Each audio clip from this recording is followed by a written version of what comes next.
puji dan yang kami banggakan narasumber kita pada kegiatan hari ini Bapak Theodorus Permana PhD. Pertama sekali mari kita ucapkan rasa syukur kepada Tuhan Yang Maha Esa kita bisa melaksanakan kegiatan ini dalam keadaan sehat pada pagi hari yang berbahagia ini. Jadi mungkin singkat saja saya izin share screen.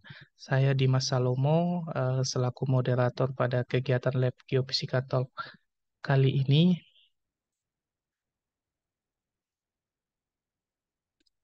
Mudah-mudahan layar saya sudah kelihatan.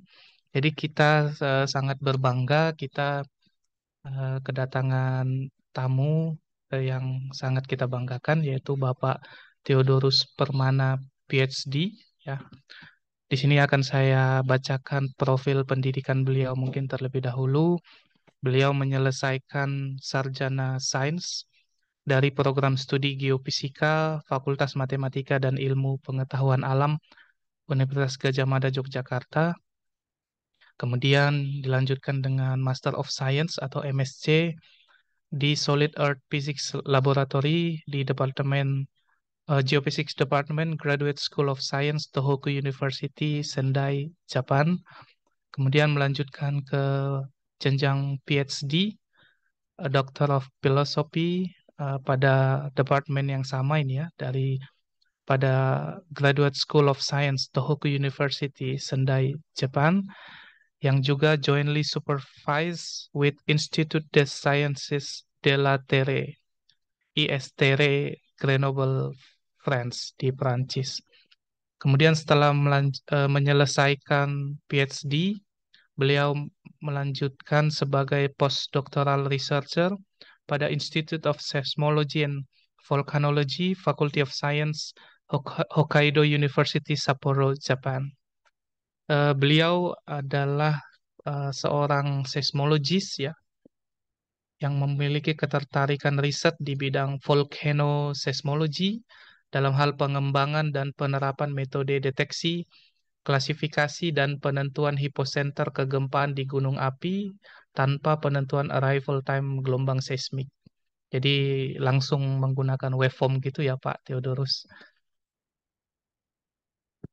Betul. Kemudian kita bisa melihat dari profil scholarnya beliau, baik di mungkin di Google Scholar atau di Scopus, beliau sudah menerbitkan atau mempublikasikan berbagai eh, penelitian pada jurnal ilmiah internasional bereputasi, misalnya ini mengenai metode hipocenter gempa volcano tektonik dan tremor simulasi dengan studi kasus pada Izu Oshima Volcano di Jepang published di Geophysical Journal International tahun 2020. Kemudian dengan studi kasus di Sakurajima Volcano di Jepang juga pada jurnal yang sama tahun 2022. Kemudian di Seismological Research Letter tahun 2023. Kemudian untuk yang pertama kali ya Pak, beliau meneliti dengan studi kasus di Indonesia ya yang sangat menarik. Jadi tanggal 22 Desember 2018 yang lalu ada tsunami yang biasa kita sebut atau kita kenal dengan tsunami senyap karena pada saat itu tidak ada gempa bumi tektonik tetapi terjadi tsunami yang belakangan kemudian kita ketahui bahwa eh, tsunaminya disebabkan oleh adanya flank collapse dari Gunung Anak Krakatau dan beliau mempublikasikan penelitian ini untuk mempelajari bagaimana metode deteksi dan klasifikasi sinyal seismiknya menggunakan data seismik regional dari BMKG. Papernya terbit di jurnal Earth, Planets, and Space dan saya rasa kepada mahasiswa-mahasiswi taruna-taruni STMKG, papernya ini juga sudah saya share ya.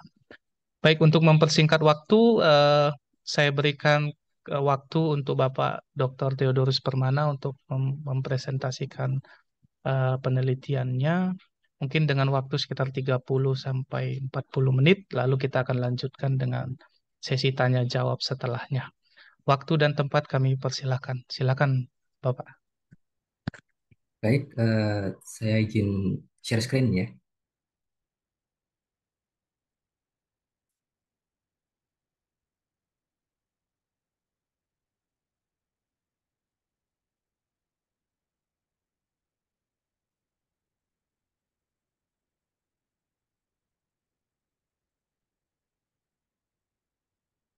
Apakah sudah terlihat layar saya? Ya, sudah, Pak. Oke, baik. Terima kasih sekali lagi kesempatannya. Saya teruskan sedikit perkenalan dari saya. Jadi, riset saya memang di bidang vulkanosesmologi, sebagaimana tadi disampaikan, dan lebih terfokus ke riset tentang pengembangan metode, terutama metode deteksi, klasifikasi, dan penentuan lokasi atau hypocenter. Lalu di sini teks yang saya tandai merah ini seperti aturan main saya selama riset. Jadi selama pengembangan metode tidak boleh menggunakan arrival time untuk inputnya. Kalau hanya untuk validasi atau perbandingan tidak apa-apa. Teoretisnya tidak apa-apa, tapi data lapangannya tidak boleh ada arrival time. Ini riset yang saya lakukan. Lalu ini adalah paper yang akan saya rangkum hari ini, saya presentasikan hari ini. Untuk presentasi kali ini judulnya saya rubah sedikit saja, tapi intinya sama. Paper ini studi ini bisa terlaksana berkat kolaborasi dengan staf dari BMKG juga. Ada Bapak Tato Yatimantoro, saat ini sedang studi postdoktoral di Hokkaido University. Jadi kami bertemu saat saya sedang postdoc di Jepang.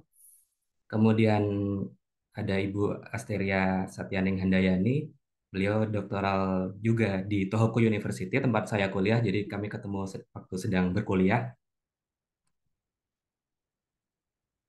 Nah, jadi mungkin paper ini lebih tepatnya bisa terlaksana karena bertemu orang yang tepat dan waktunya juga tepat saat kami sedang sama-sama studi di Jepang. Jadi pembahasan paper ini mungkin akan sangat saya ringkas karena waktunya hanya 30 menit sekitar itu. Mungkin saya akan terfokus lebih ke prakteknya, bagaimana kita bisa melakukan metode ini dan merangkum hasil baru apa saja yang kita dapatkan di anak Krakatau. Oke, baik kita mulai. Untuk kejadian tsunami senyap ini, saya rasa kita sudah familiar dengan kejadian ini. Namun dari sudut pandang kami yang saat itu sedang di Jepang, eh, berita-berita seperti di gambar sebelah kiri inilah yang kita dapatkan dari media-media lokal. Jadi untuk gambar yang atas ini adalah eh, siaran TV online tanggal 26 Desember. Jadi pada saat itu pun di Jepang mereka sedang memperdebatkan sumbernya tsunami senyap ini dari mana. Jadi masih misterius pada saat itu. Kemudian gambar yang bawah ini adalah surat kabar Asahi Shimbun tanggal 29 Desember. Di sini mereka menyoroti bahwa dalam 1 minggu setelah tsunami, dalam keadaan masyarakat kekurangan makanan, penuh kekhawatiran, pada saat itu masih banyak gosip yang beredar. Jadi banyak isu-isu, banyak simpang siur tentang nasib mereka dan apa yang menyebabkan mereka eh, bernasib seperti itu. Nah, ini latar belakang secara umum mungkin lebih berguna untuk mitigasi atau pencegahan bencana. Kalau untuk studi ini, yang menjadi perhatian kami adalah em, kesulitan untuk mendeteksi sinyal seismik yang menghasilkan tsunami ini, yaitu adalah flank collapse ya, longsoran tubuh gunung anak Krakatau ini. Nah, yang salah satu studi-studi awal yang dirilis tahun berikutnya itu menyatakan bahwa dengan hasil-hasil mereka masing-masing, dengan kata-kata mereka masing-masing, menyatakan bahwa eh, tidak ada body wave yang signifikan yang terekam oleh jaringan seismik. Body wave ini adalah P dan S wave, jadi biasanya sistem deteksi dan hypocenter itu menggunakan arrival time dari body wave. Jadi bisa dilakukan dengan otomatis, auto picking, atau biasanya kita bisa picking manual gelombang P dan gelombang S-nya. Nah, karena tidak adanya gelombang badan atau body wave ini, kemudian berarti masih tersisa satu, karena kita tahu ada satu jenis gelombang seismik lagi, yaitu gelombang permukaan atau surface wave. Sebenarnya ada deteksi surface wave, walaupun tidak real time juga, tapi dibuktikan terdeteksi dengan magnitudo sekitar 5,4, namun eh, hiposenternya atau episenternya tidak menunjuk ke anak Krakatau, tapi masih di Selat Sunda, hanya tidak tepat di anak Krakatau. Nah, ini yang kemudian jadi motivasi kami di studi ini. Jadi tujuan studi ini adalah untuk menjawab pertanyaan, bisa tidak kita melakukan deteksi flank collapse ini dengan stasiun seismik yang sudah ada pada saat itu, pada saat kejadian. Nah, ide-ide yang muncul adalah pertama, deteksi menggunakan gelombang permukaan karena gelombang badan sangat lemah. Lalu kita menghindari menggunakan arrival time. Ini berangkat dari studi-studi saya sebelumnya di gunung api yang lain. Dan juga untuk menghindari kelemahan deteksi yang sudah ada. Nah, untuk memastikan bahwa kita mendapat sinyal dari anak Krakatau, maka dalam asumsi di metode ini, di studi ini, kita menggunakan fixed source atau sumbernya ditetapkan di anak Krakatau. Jadi setelah itu setelah ada deteksi kita tidak perlu lagi penentuan lokasi karena kita langsung melihat di anak Krakatau itu ada sinyal seismik yang datang dari situ atau tidak. Kita tidak melihat lokasi lain lagi. Nah, seperti itu ide-ide yang akan dikembangkan untuk studi ini. Nah, lalu berikutnya adalah data yang dipakai adalah seismogram dari 13 stasiun seismik dari jaringan yang dikelola BMKG, jaringan IA ya kodenya kalau tidak salah. Jadi kami memilih 13 stasiun seismik dalam radius sekitar 400 km dari anak Krakatau dan kami memastikan bahwa stasiun-stasiun ini berfungsi dan merekam sinyal selama kejadian tsunami senyap ini dan kita akan fokus ke rentang frekuensi 0,02 sampai 1 Hz karena dari studi sebelumnya sinyalnya dominan di frekuensi ini jadi kita akan fokus juga ke frekuensi ini. Lalu posisi lokasi seismometernya ditunjukkan oleh titik-titik kuning ini. Kemudian untuk validasi metode, kita juga akan menggunakan rekaman dari 4 gempa tektonik selama 2018. Kenapa 2018? Dengan asumsi bahwa selama 2018 tidak ada perubahan stasiun, jadi lokasinya tetap, parameter alat-alatnya juga tetap. Nah, di peta ini lokasi gempa tektoniknya ditunjukkan dengan bintang warna oranye. Jadi kita beri nama EQ1 dan EQ2 di dekat Krakatau di Selat Sunda, kemudian EQ3 di selatan Jawa Barat, lepas pantai, kemudian EQ4 ada di daerah Nias, jadi jauh. Kenapa kita pilih ini nanti akan saya tunjukkan.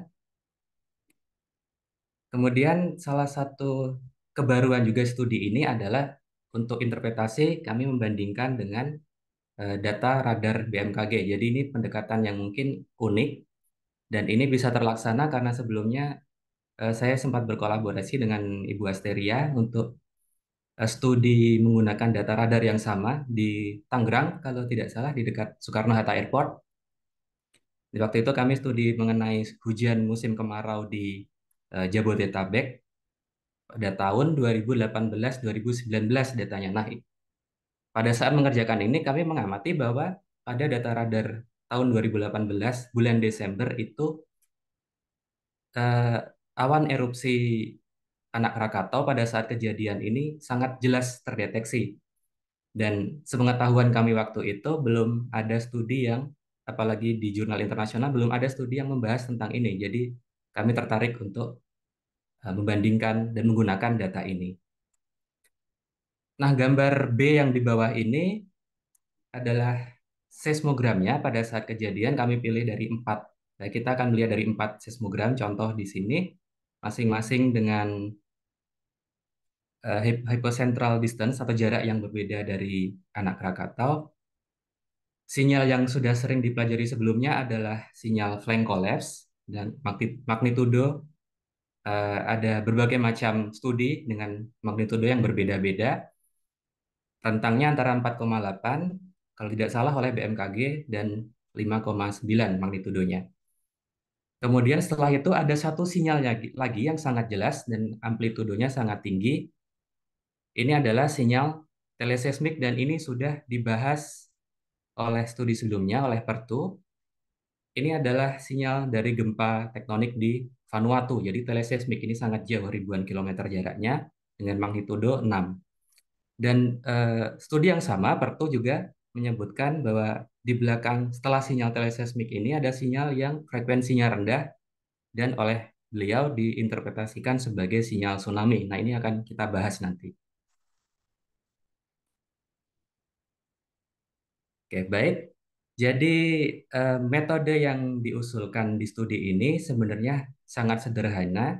Jadi hanya menggunakan satu parameter, satu properti dari gelombang seismik yaitu amplitudo dan hanya menggunakan satu proses, mengasumsikan, mempertimbangkan satu proses saja dalam seismologi yaitu seismic attenuation atau pelemahan amplitudo seismik. Nah, yang kami pertimbangkan di sini seismic attenuation ini ada dua komponennya. Jadi lebih dahulu dari ilustrasi di atas, andaikan kita sudah menetapkan seismic source-nya ada di anak Krakatau, kemudian pada saat kejadian ada gelombang seismik yang terbangkitkan dengan origin time-nya T, kemudian kita punya banyak seismometer dengan di sini kita sebut indeksnya adalah I. Jadi seismometer pertama adalah I sama dengan 1, seismometer kedua adalah I sama dengan 2 dan seterusnya. Kemudian kita juga mengetahui epicentral distance dari anak Krakatau sebagai R. Oke, lalu komponen pertama dari seismic attenuation ini adalah atenuasi karena geometrical spreading. Jadi gelombang seismik ini pada saat menyebar ke segala arah atau geometrical spreading itu bisa kita pahami bahwa gelombangnya semakin lama akan semakin lemah, amplitudonya akan semakin lama semakin kecil. Nah, berbagai macam studi sudah secara umum kita pahami bahwa ada pola yang bisa kita nyatakan secara matematis dari pelemahan gelombang seismik ini. Nah, di gambar di bawah ini, untuk gelombang badan, pelemahannya adalah seper R. Dengan R adalah jaraknya dari sumbernya. Kalau kasus kita di anak Krakatau. Untuk surface wave atau gelombang permukaan, polanya adalah seper akar R atau seper R pangkat 0,5. Nah, ini yang akan kita pakai pola untuk surface wave ini. Jadi kita asumsikan kita harus mencari sinyal yang pelemahannya mengikuti atenuasi surface wave ini. Nah, ini baru satu komponen dari atenuasi. Komponen berikutnya adalah atenuasi anelastik. Ini adalah atenuasi yang disebabkan oleh properti medium sendiri, properti tanah atau batuan, dan amplitudo seismik di sini berkurang karena ada penyerapan energi oleh batuan, lalu dikonversi menjadi panas, dan juga scattering atau hamburan energi seismik. Nah, kemudian persamaan dasar kita yaitu adalah eh, amplitudo teoretis di stasiun seismik. Jadi kita mengasumsikan gelombang permukaan. Nah, ada tiga komponen. Yang pertama adalah A0 ini adalah amplitudo di sumber. Kalau untuk kasus kita berarti amplitudo gelombang seismik di sumbernya di anak Krakatau. Kemudian komponen kedua adalah geometrical spreading ini tadi. Dan komponen ketiga yang eksponensial ini adalah anelastik attenuation. Nah, di sini kita mengasumsikan bahwa eh, mediumnya homogen, jadi hanya punya satu saja nilai kecepatan, dan radiasi gelombang seismiknya isotropik. Jadi ke segala arah itu besarnya sama. Jadi ini asumsi yang sangat sederhana. Nah, di sini ada beberapa parameter baru, yaitu F adalah frekuensi sinyal, alfa adalah kecepatan gelombang seismiknya dan Q di sini adalah seismic quality factor. Jadi semakin besar Q-nya berarti atenuasinya semakin kecil.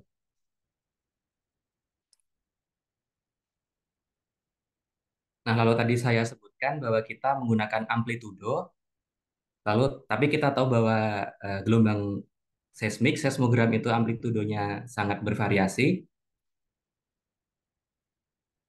Lalu amplitudo apakah yang harus kita pakai? Nah, di sini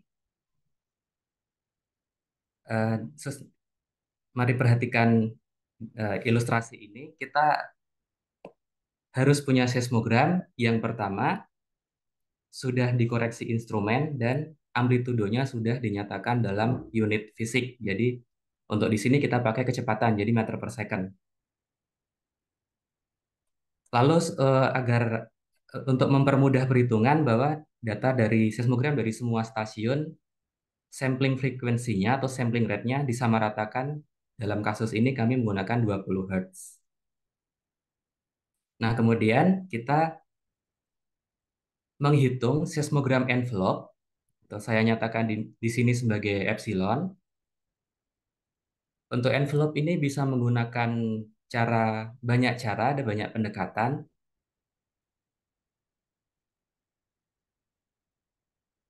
Tapi yang kami gunakan di studi ini adalah menggunakan nilai absolut dari Hilbert transform dari seismogramnya. Nah, setelah memperoleh envelope, kemudian eh, kita asumsikan bahwa inputnya adalah origin time T. Kemudian setelah itu kita menghitung travel time teoretis. Jadi persamaannya sederhana saja, seperti yang di bawah ini, tau 1 ini adalah jarak bagi kecepatan. Jadi ini rumus sederhana ya, persamaan sederhana. Lalu setelah itu dari T ditambah tau ini kita bisa memperoleh expected arrival time atau waktu tiba teoretisnya. Nah, di sini kemudian kita pasang time window dengan pusatnya adalah di expected arrival time ini dan time window ini lebarnya L. Jadi pertama kita hitung dulu amplitudo kasarnya yang belum dikoreksi dengan cara persamaan ini, dan arti dari persamaan ini adalah kita merata-rata nilai envelope seismogram yang ada di dalam time window ini. Jadi prinsipnya itu, prinsip dari persamaan ini. Nah, nah kemudian kita harus mengkoreksi amplitudonya untuk dua hal, dua fenomena. Yang pertama adalah side amplification atau saya lupa istilah Indonesianya. Jadi site amplification ini sangat lokal, tergantung di lokasi setiap stasiun. Jadi amplitudo seismik bisa di lokasi perekaman bisa teramplifikasi, bisa lebih besar dari seharusnya atau lebih kecil dari seharusnya. Yang kedua adalah radiation pattern. Jadi ini sangat berhubungan dengan uh, mekanisme sumbernya, terutama untuk mekanisme seperti gempa tektonik ada double couple, itu ada radiasi khususnya bentuk yang tersendiri. Nah, itu juga mempengaruhi nilai amplitudo. Nah, karena tadi sebelumnya saya sebutkan bahwa asumsi kita adalah isotropik. Jadi radiation pattern ini kemana-mana besarnya sama. Nah, ini makanya harus kita koreksi karena pada kenyataannya pasti akan ada side amplification, pasti akan ada radiation pattern ini.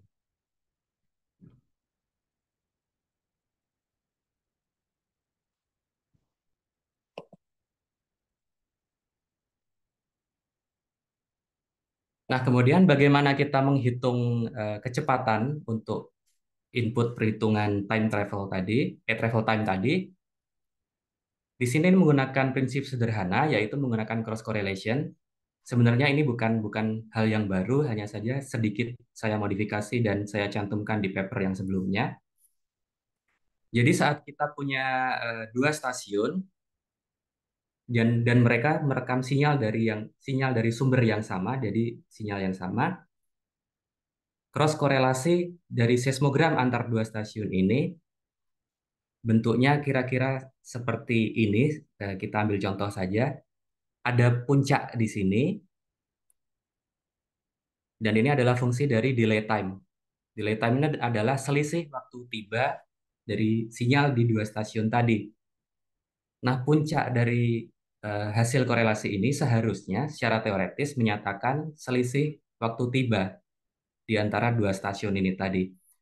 Nah, jika kita lakukan cross korelasi untuk semua pasangan stasiun, kemudian kita plot berdasarkan residual epicentral distance atau selisih jarak dari anak Krakatau ke stasiun, kita akan dapatkan gambar seperti ini.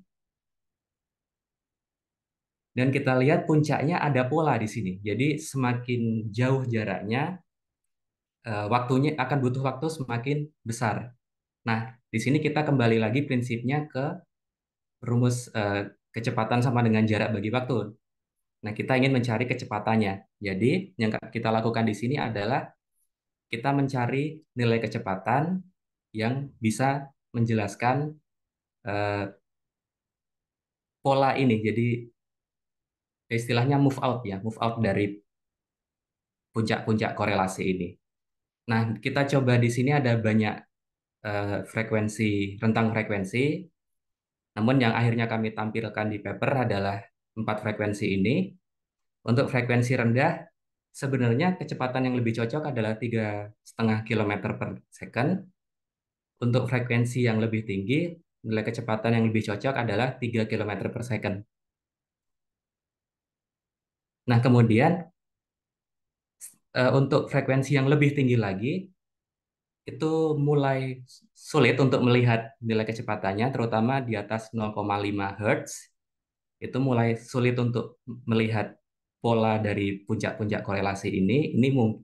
Kami duga ini karena di frekuensi ini gelombang permukaan atau surface wave ini sudah tidak dominan, jadi sudah kecil, sudah sulit.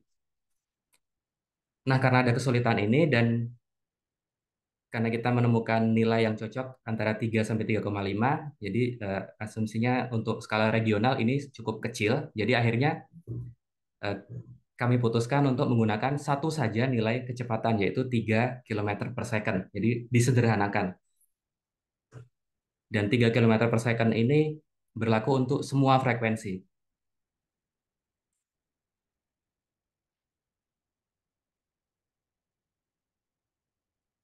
Oke, lalu yang berikutnya harus kita cari adalah Q atau seismic quality factor dan koreksi amplitudo lokal. Nah, prinsipnya menggunakan rumus ini, jadi ini adalah rumus root mean square. Jadi kita prinsipnya adalah eh, meminimalisir residual antara amplitudo yang tadi kita ukur dengan eh, atenuasi teoretis gelombang permukaan. Tahap pertama adalah mencari quality factor-nya dulu. Jadi kita menggunakan parameter ini, kita cari setiap 0,1 Hz, kemudian origin time-nya kita set ke pukul 20.56 ini agar pada saat theoretical arrival time itu kita dapat amplitude yang tinggi dari si flank collapse tadi. Kemudian kita menggunakan persamaan ini dengan mencoba-coba berbagai macam nilai source amplitude A0 dan Q-nya. Jadi trials di sini. Kemudian untuk setiap frekuensi kita kumpulkan nilai Q yang menghasilkan nilai R yang minimum, kemudian kita plot. Hasilnya ada di gambar di bawah ini. Nah, kita lihat bahwa polanya untuk frekuensi rendah kira-kira di bawah 0,2 Hz itu cenderung datar. Kemudian untuk frekuensi yang lebih tinggi, peningkatannya pesat. Dan di atas 0,5 Hz seperti susah untuk melihat polanya, tapi kita melihat polanya terus naik. Nah, ini juga bisa dijelaskan dengan berbagai studi sebelumnya dengan hasil yang mirip. Kemudian untuk studi ini akhirnya kami putuskan untuk melakukan fitting dan melihat pola seperti ini yang paling cocok adalah fitting dengan kurva power law. Power law. Jadi ini adalah kurva yang akan kita gunakan 650 f pangkat 1,7 plus 20 Jadi perhitungan Q kita akan menggunakan persamaan ini. Nah, ya, tahap kedua adalah koreksi local amplitude correction. Jadi di sini kita mengulangi lagi persamaan yang di atas ini, namun dengan menggunakan Q yang tadi sudah kita dapat di tahap sebelumnya. Jadi Q-nya di sini empiris. Kemudian kita trials lagi, kali ini menggunakan nilai A0 yang berbeda-beda. Kita cari R yang paling kecil. Nah, kemudian dengan nilai A0 yang didapat, kita hitung AI. Ini adalah amplitude di stasiun teoretis yang saya sebutkan di sebelumnya. Kita hitung SI ini adalah eh, koreksi amplitude lokal. Nah, hasilnya adalah seperti di gambar berikut ini. Jadi nilainya bervariasi untuk setiap stasiun dan untuk setiap frekuensi. Nah, yang jadi perhatian kami adalah untuk stasiun MNAI, ini stasiun di mana Bengkulu, untuk frekuensi tinggi ini sangat besar. Jadi agak aneh di sini. Nah, setelah kami periksa, ini ternyata untuk frekuensi tinggi ada kontaminasi noise. Jadi mungkin amplitudenya tidak tepat amplitudo dari Krakatau, tapi malah amplitudo noise di sini. Nah, nanti kita lihat bahwa hasilnya tidak tidak banyak terpengaruh oleh keanehan ini. Nah, lalu inti dari metode yang kami usulkan di sini adalah kita melakukan istilahnya scanning. Jadi untuk setiap eh, T, time, dan setiap nilai frekuensi, kita hitung parameter-parameter yang kita butuhkan. Jadi konsepnya seperti menghitung spektrogram seismik, namun kalau spektrogram dihitung untuk setiap stasiun, di sini kita hitung langsung menggunakan setiap stasiun. Jadi akan lebih meyakinkan mana sinyal yang koheren atau terekam di semua stasiun dan mana stasiun yang lokal. Jadi sinyal lokal tidak tidak terlihat di sini. Tahap pertama adalah menghitung B function. B function ini jika dibandingkan dengan studi-studi yang ada bisa dianggap sebagai estimasi source amplitude di anak Krakatau. Jadi prinsipnya di sini ini adalah amplitude yang sudah dikoreksi. Jadi mengkoreksinya dengan membagi dengan nilai S tadi, nilai koreksinya. Kemudian untuk setiap stasiun kita bagi dengan, ini sudah kita lihat sebelumnya, ini adalah pelemahan gelombang permukaan. Jadi dibagi nilai teoretisnya sama saja dengan di setiap stasiun kita tahu nilai amplitudonya, kemudian nilai amplitudo ini kita proyeksikan kembali ke lokasi anak Krakatau. Jadi kita estimasi kalau di stasiun segini amplitudonya, di Krakatau di sumbernya seberapa tinggi amplitudonya. Nah, ini kita lakukan untuk setiap stasiun, kemudian hasilnya di rata-rata. Nah, itu adalah nilai B. Namun karena kita asumsi sumber ada di anak Krakatau, maka B ini hanya akan secara tepat eh, mengestimasi amplitudo sumber jika sinyalnya hanya berasal dari anak Krakatau. Jadi untuk sinyal yang berasal dari gempa yang lain, karena sumbernya bukan di anak Krakatau, B ini tidak tepat, bukan estimasi yang tepat. Namun nilainya akan tetap tinggi. Nah, ini akan kita manfaatkan nanti. Nah, kemudian tahap kedua adalah menghitung C. C ini adalah eh, fungsi residual. Di sini C kita bandingkan pola pola atenuasinya dengan nilai teoritisnya. Jadi di sini di bagian ini kita menghitung E yang sudah dikoreksi dibagi dengan B. Jadi dinormalisasi. Jadi eh, dengan demikian di posisi sumber anak Krakatau, jika misalkan kita punya stasiun di anak Krakatau dan amplitudonya dikoreksi dengan dibagi dengan B, maka hasilnya akan satu. Jadi ini adalah normalisasi amplitude. Kemudian, jadi karena nilai maksimumnya satu, kita tidak peduli lagi nilai amplitudo yang sebenarnya. Yang kita pedulikan di sini hanya pola pelemahannya. Nah, hasilnya seperti apa? Kita lihat gambar yang di samping ini. Yang di atas ini hanya untuk patokan saja. Ini adalah stasiun CGJI yang paling dekat dengan anak Krakatau. Kemudian ini adalah hasil B-nya. Jadi kita lihat sinyal dari anak Krakatau yaitu flank collapse sangat jelas, nilainya sangat tinggi di sini. Kemudian sinyal dari gempa teleseismik juga sangat jelas. Kemudian kita lihat ada sinyal dengan B yang tinggi juga. Nah, ini yang hal yang baru nanti akan kita selidiki. Kemudian untuk noise itu nilainya sangat rendah, kecuali untuk di frekuensi sekitar 0,2 Hz kita lihat ada noise yang sangat konsisten dan nilainya sedang lah ya.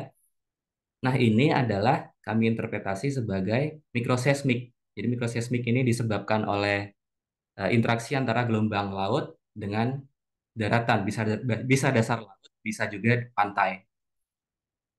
Nah, jika kita melihat hasil dari C-nya yang di bawah sini, kita lihat bahwa sinyal flank collapse ini nilainya antara putih atau merah, jadi mendekati nol atau positif. Sedangkan untuk noise nilainya negatif. Nah, kenapa nilai C seperti ini?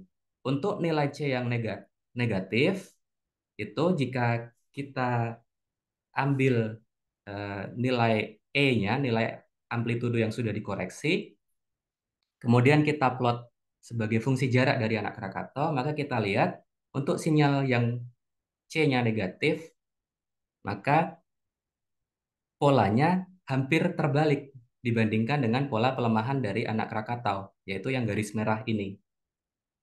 Untuk yang C, pola amplitudonya seperti berbalik. Jadi justru yang stasiun yang jauh dari anak Krakatau yang amplitudonya yang tinggi-tinggi.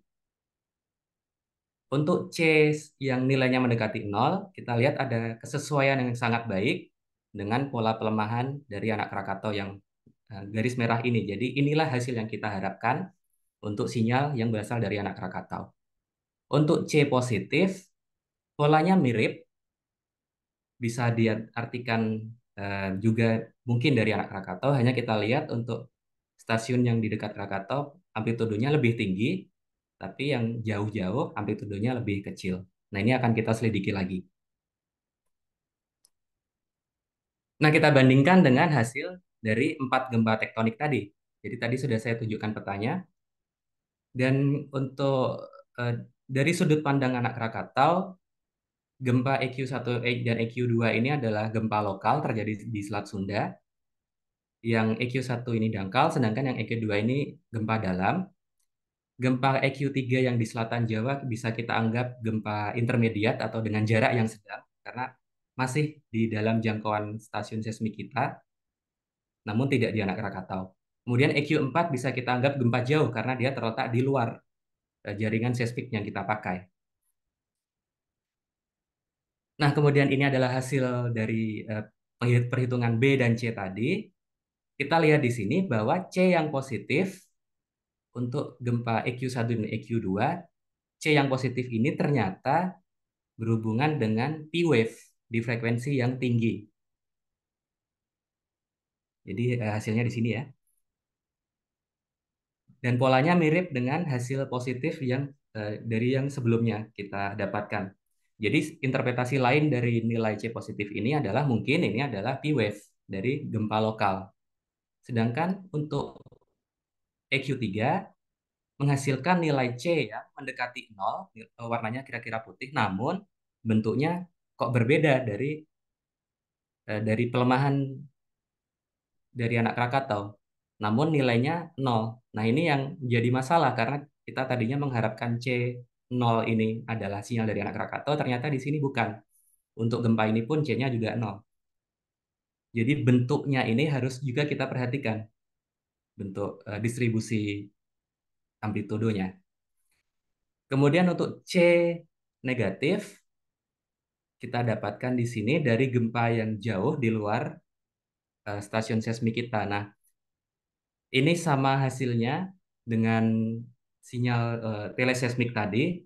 Nah, kenapa bisa seperti ini? Ini karena jika sinyal berasal dari luar jaringan seismik kita, maka justru stasiun yang paling jauh dari Krakatau yang akan menerima amplitudo yang paling tinggi. Nah, ini penyebab kenapa pola amplitudonya seperti berbalik dibandingkan dengan pola atenuasi dari anak Krakatau. Jadi kesimpulan dari sini adalah nilai B dan C saja tidak cukup untuk deteksi. tapi kita juga harus memperhatikan bentuk dari distribusi amplitudonya.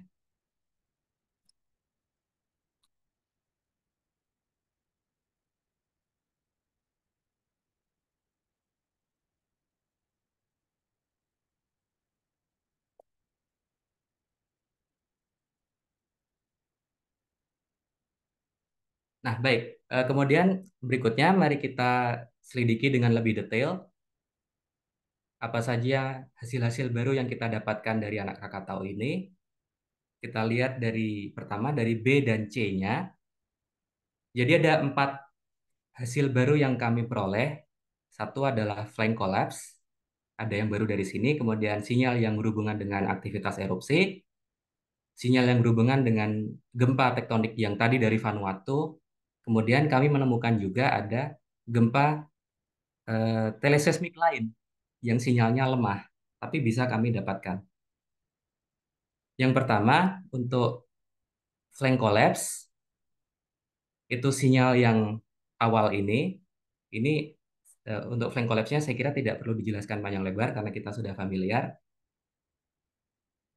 Nah, eh, di sini kita lihat nilai B-nya tadi sudah saya jelaskan tinggi, kemudian nilai C-nya juga antara 0 atau positif. Nah, kemudian kita lihat sebenarnya setelah event flank collapse ini, kita lihat setelahnya, yang saya tandai dengan mouse ini kalau kelihatan, ada bentuknya seperti mirip. Jadi nilai B yang seolah-olah ada di time yang sama, ada dua ya, ada di sini dan di sini, dan bentuknya mirip dengan pola yang kita dapatkan untuk flank collapse, hanya saja jauh lebih lemah. Nah, ini yang misterius. Apakah ada gempa lain, ataukah ini juga dari anak Krakatau?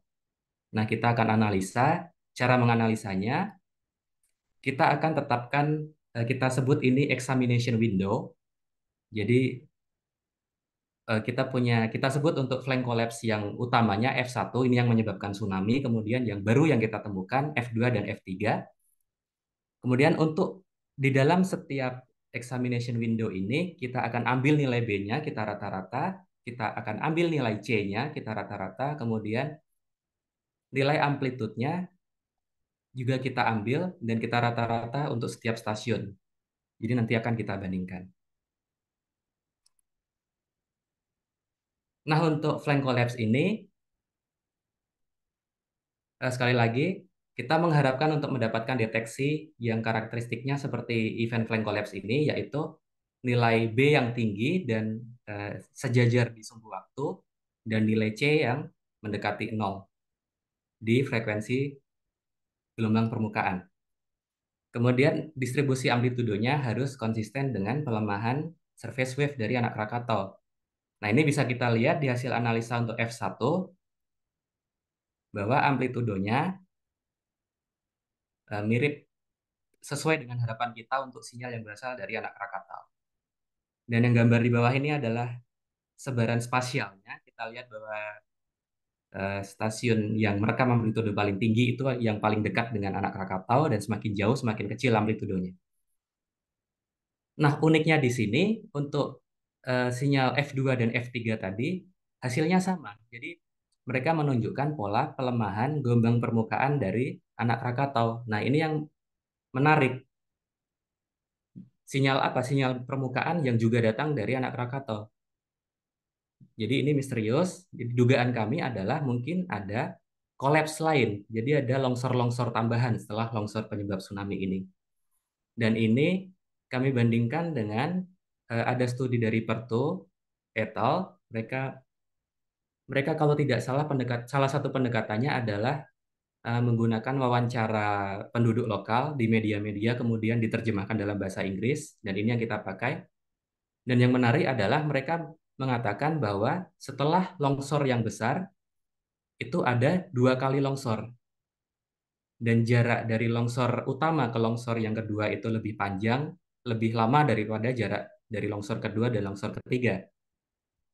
Nah, di sini yang kami peroleh di seismogram ini, jarak dari sinyal F1 ke F2 itu adalah 12 menit atau 13, dan jarak dari F2 ke F3 itu hanya 8 menit. Jadi sesuai dengan relatif ya, relatif sesuai dengan laporan dari warga lokal. Jadi interpretasi kami, dugaan kami adalah ini adalah longsor kedua dan ketiga. Jadi ada longsor yang lebih kecil yang terjadi setelah longsor penyebab tsunami senyap ini. Nah, ini satu hasil baru. Kemudian kita lihat apa lagi yang kita peroleh. Nah, untuk frekuensi yang lebih tinggi, sekitar 0,3 ke atas, ada sinyal yang menerus dari saat kejadian eh, longsor ini. Tapi ini sinyalnya menerus ya, mungkin malah sampai hari berikutnya. Nah, ini diinterpretasikan sebagai aktivitas letusan gunung apinya, aktivitas Krakatau. Kita akan coba investigasi di tiga window ini, G1, G2, dan G3. Dari seismogramnya kita bisa melihat bahwa terutama untuk stasiun yang dekat dari anak Krakatau, CGJI, kita lihat bahwa setelah longsornya ada sinyal yang seperti tremor. Jadi stabil dan terus ya. Namun untuk sekitar 11 menit pertama amplitudenya lebih tinggi. Dan ini juga teramati untuk stasiun lain. Nah, ini kita konfirmasi dengan pendekatan yang sama. Mereka semuanya menunjukkan pola pelemahan gelombang permukaan dari anak Krakatau. Jadi stabil sinyal yang menyatakan erupsi ini. Nah, jadi kami menduga dari variasi amplitudo di seismogramnya ini bahwa sinyal yang lebih intens selama 11 menit lebih awal ini mungkin adalah letusan yang lebih dahsyat. Ini seperti kita ibaratkan anak Krakatau kaget karena tiba-tiba badannya longsor, kemudian kawahnya atau pipa magmanya tiba-tiba kebanjiran air laut. Jadi ada reaksi yang mendadak di sini yang menyebabkan aktivitas erupsinya selama 11 menit pertama ini sangat dahsyat. Kemudian setelah itu mulai melandai. Jadi aktivitas erupsinya mulai stabil. Dan ini mungkin terkait dengan longsor kedua dan longsor ketiga tadi. Nah, ini nanti kita akan bahas.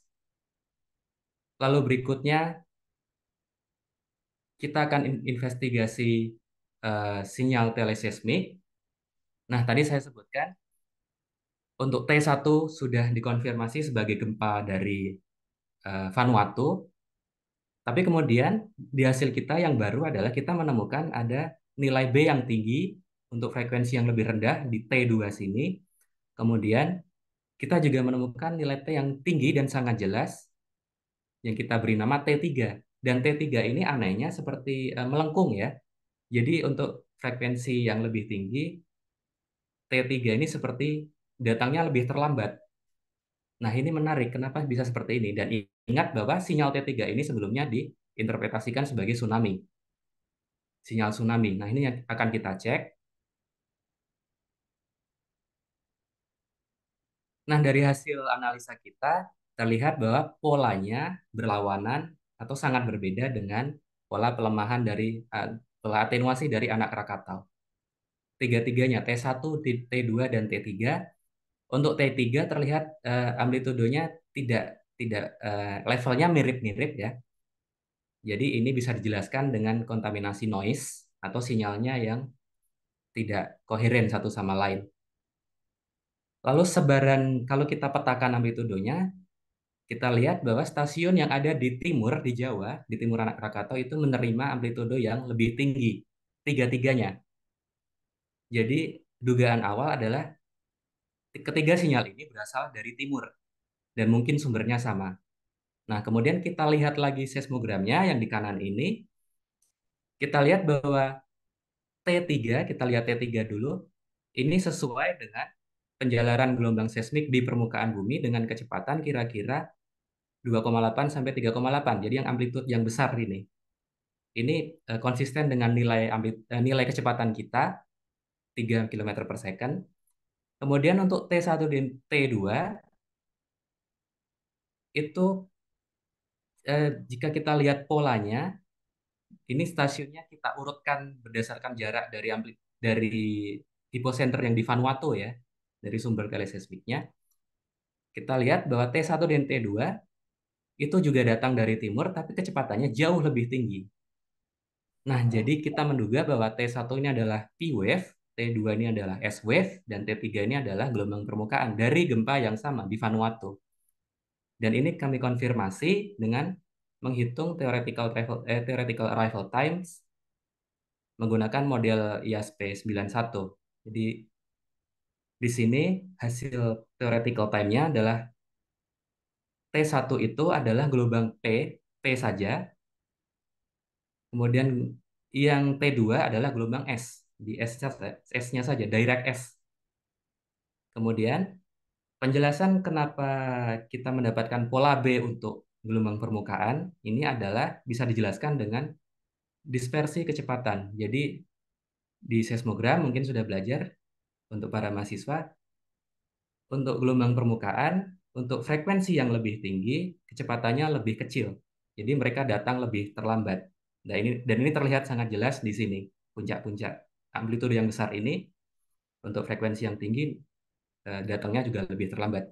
Jadi kita konfirmasi ketiga sinyal ini adalah sinyal dari Vanuatu, dan kita juga membantah hasil dari Pertu yang sebelumnya mereka bilang T3 ini adalah sinyal tsunami.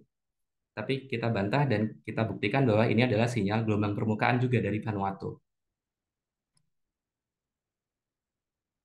Nah, lalu berikutnya, jika kita lihat ada sinyal-sinyal yang lain, ada hasil pengukuran B dan C yang lain yang unik, yaitu yang menjadi perhatian saya adalah di sini, kalau bisa melihat mouse saya ya. Sebelum teleseismik dari Vanuatu itu ada nilai B yang meningkat. Nah, ini mungkin kami duga pada waktu itu adalah sinyal teleseismik juga karena mirip dengan T3 di sini. Polanya mirip. Tapi kemudian yang menjadi misterius adalah P dan S wave-nya mana kalau ini gelombang permukaan. Nah, di sini kemudian kami lihat sebelum kejadian longsor itu ada nilai B yang sedikit lebih tinggi, yang mungkin ini adalah P1, adalah P wave karena dia berasosiasi juga dengan nilai C yang negatif. Jadi datangnya dari luar anak Krakatau, dari luar stasiun seismik kita atau bahkan dari luar Indonesia. Kemudian untuk S wave-nya ini tidak terlihat, namun kita asumsikan ada di posisi K2 ini karena ada kenaikan sedikit dari nilai B-nya dan nilai C-nya juga menunjukkan hasil yang negatif. Nah, kemudian kita lihat hasil analisis kita menunjukkan bahwa untuk K1 terkonfirmasi bahwa dia adalah gempa yang datang dari luar jaringan seismik kita. Untuk K2 dan K3 memiliki pola yang mirip, namun variasi frekuensinya, nilai amplitudonya ini mirip-mirip. Jadi mungkin eh, mereka datang dari luar anak Krakatau, tapi levelnya lebih ke level noise, jadi nilai amplitudonya mirip-mirip. Nah, kita lihat untuk K1 distribusinya, jika kita petakan menunjukkan bahwa sinyal ini datang dari bisa timur, bisa utara. Nah, ini yang menarik. Jadi yang kami lakukan setelah ini adalah kami mengobrak-abrik katalog gempa USGS untuk mencari gempa apa yang bisa menyebabkan ini, yang datang dari utara atau timur, jadi timur laut ya, dan menemukan ada satu gempa yang sangat potensial, yaitu gempa magnitudo 5,6 dari timurnya Kamchatka Peninsula di Rusia timur jauh sana, di utaranya Jepang.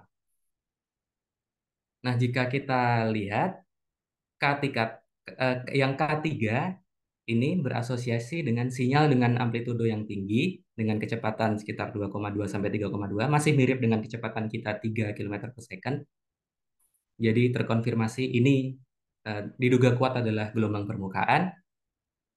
Yang K1 juga dikonfirmasi ini adalah gelombang P, karena kita lihat ada paket-paket gelombang, ada bentuk gelombang yang mirip Dan jika seismogramnya kita urutkan berdasarkan jarak dari hipocenter di Kamchatka, menunjukkan ini adalah gelombang yang sama dengan kecepatan yang tinggi, jadi gelombang badan. Nah, kita bandingkan lagi dengan amplitude arrival time teoretis, dan kita konfirmasi bahwa K1 adalah gelombang P, dan gelombang permukaannya juga menunjukkan dispersi kecepatan. Nah, K2 masih misterius karena kita tidak melihat sinyal yang bisa kita anggap ini K2 dari seismogram. Nah, jika kita mempelajari studi sebelumnya, dari studi milik Walter et al. Ini tahun 2019, mereka menemukan bahwa pada pukul 20.54 local time WIB, ada satu sinyal kecil sebelum sinyal longsor, sinyal kolapsnya yang menyebabkan tsunami. Namun mereka mengamati ini di frekuensi di atas 1 Hz, dan mereka menyebut sinyal ini adalah sinyal prekursor atau trigger. Nah, ini menarik karena sinyal trigger ini penyebabnya misterius. Mereka juga tidak tidak bisa menyimpulkan ini sinyal apa. Dan kebetulannya waktunya, timingnya mirip dengan timing gelombang es yang kita dapat dari gempa di Kamchatka ini. Jadi kami mengusulkan satu penjelasan lain bahwa prekursor ini mungkin, masih dugaan, mungkin mungkin ini adalah sinyal S-wave teleseismik yang berasal dari Kamchatka. Jadi bukan trigger. Tapi ini masih perlu dikonfirmasi lagi. Baik, jadi inilah analisa yang baru saja saya jabarkan. Ini adalah eh, bagaimana kita menganalisa seismic signature. Jadi yang dimaksud oleh seismic signature di paper kami ini adalah nilai B, nilai C, dan distribusi amplitudenya tadi. Polanya seperti apa, nilainya seperti apa, itu yang kita sebut sebagai seismic signature. Nah, kesimpulannya seperti apa setelah kita mendapatkan hasil-hasil baru tadi, kita akan berangkat ke discussion. Jadi kami mengusulkan ada update, jadi ada pembaruan, ada informasi tambahan untuk timeline kejadian-kejadian yang terjadi selama tsunami senyap ini.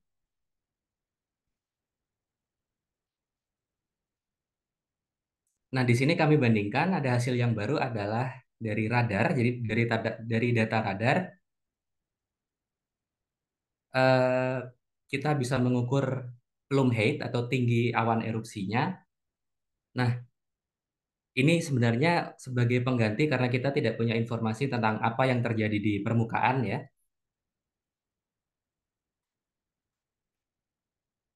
Nah, di sini ada dua foto yang saya ambil dari studi sebelumnya yang membandingkan foto anak Krakatau sebelum erupsi. Jadi ada lava yang keluar di sini. Ini adalah sebelum erupsi, kira-kira posisinya di sini di timeline.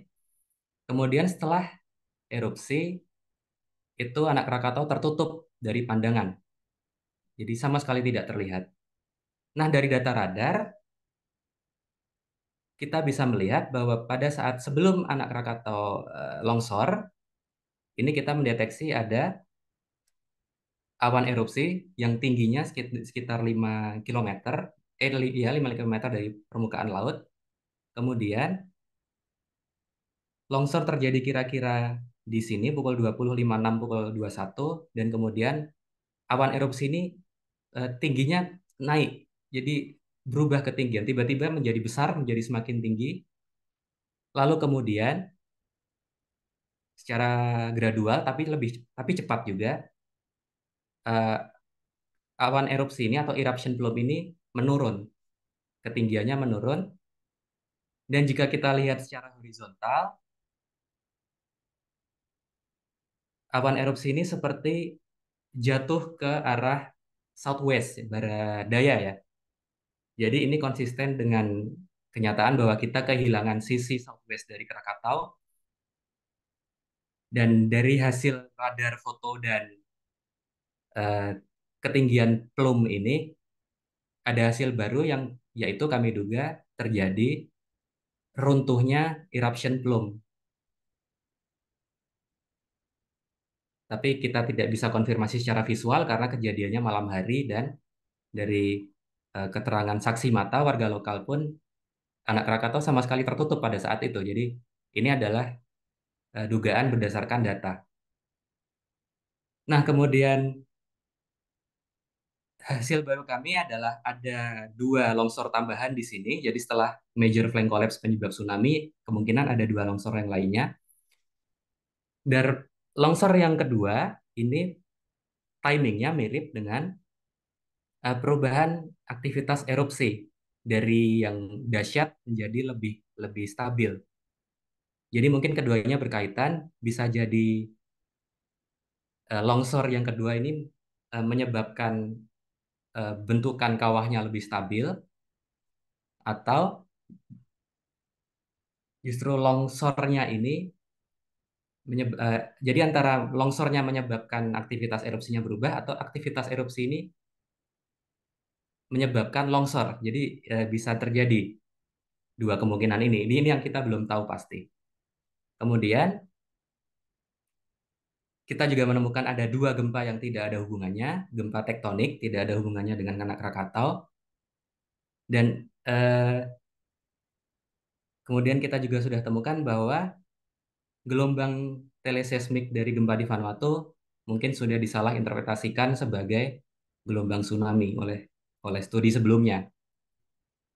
Nah, kenyataan bahwa kita mendapatkan 2 sinyal dari 2 gempa, signature dari 2 gempa yang berbeda ini ada ada ada dampak positif dan negatifnya.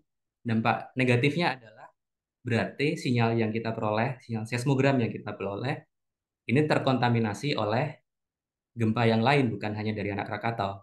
Jadi harus berhati-hati jika kita ingin menganalisa data seismiknya. Namun dampak positifnya adalah untuk keperluan deteksi, di sini kita berarti bisa membedakan antara mana sinyal yang datang dari anak Krakatau dan mana yang bukan. Nah, karena itu eh, inilah kenapa kami mencoba mengusulkan metode baru untuk deteksi. Jadi untuk membedakan dengan pasti mana sinyal yang datangnya dari anak Krakatau.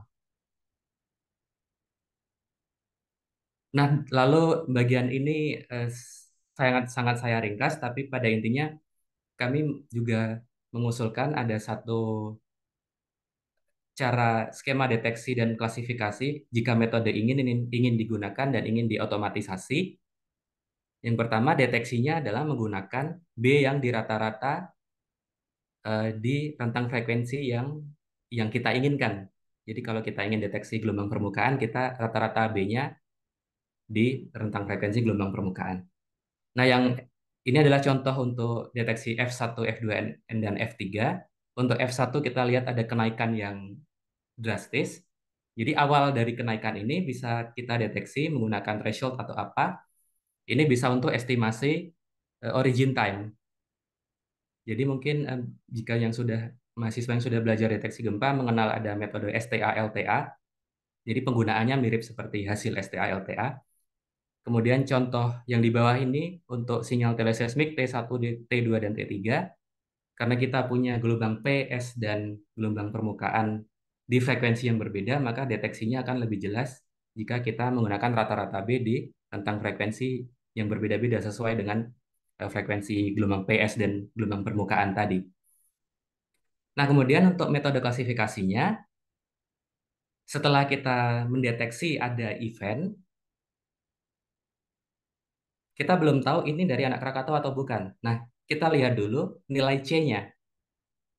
Tapi nilai C ini hanya membandingkan tren secara umum dari eh, sebaran amplitudonya dan eh, atenuasi dari anak Krakatau. Jadi hanya umum saja.